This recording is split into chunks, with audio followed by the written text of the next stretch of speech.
Hi, I'm Kristin Omdahl and welcome back to my studio. Today I'm going to be doing an unboxing or unbagging of a new shipment of Hobbii yarn. So without further ado, let's get started. I want to show you what I got, and I haven't opened it yet either.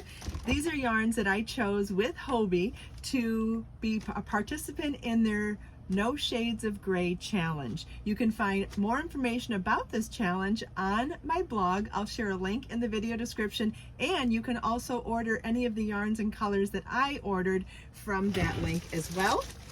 All right, so let's get started.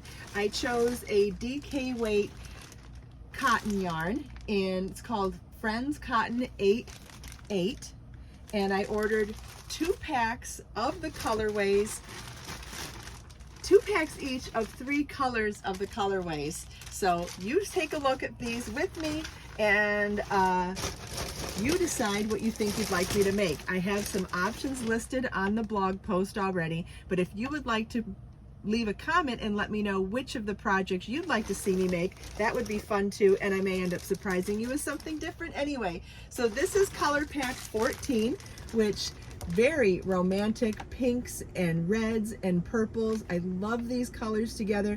Can't decide what I want to make with it. Almost has like a sunset vibe to it as well, but very romantic. Then I picked this blue and green color pack. Oh my gosh, these colors are so pretty too.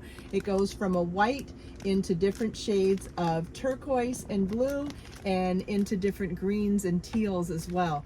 So fun. And there's 2 packs of that as well. Here's the second pack of this one. So maybe like a beachy or even mermaidy vibe to that. I can't decide. And then this third pack that I got, so that's color, what pack is that? That's color pack 15. All of these are, there's great photos and links to all of this on my website as well. And this third color pack is color pack 12.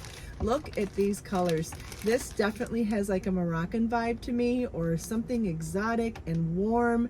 Oh, so pretty. So anyway, you can find out more information about the No Shades of Gray challenge on the blog post. You can see up close photos of all these colors and get a feel for some of the designs that I want to design with these yarns. We're going to do something knit, something crocheted, and lots of color. Let me know in the comments what you would like to see me make with these new and yummy yarns. Let us make time to create, share, and inspire today and every day. Have a wonderful day, and I'll see you in the next video.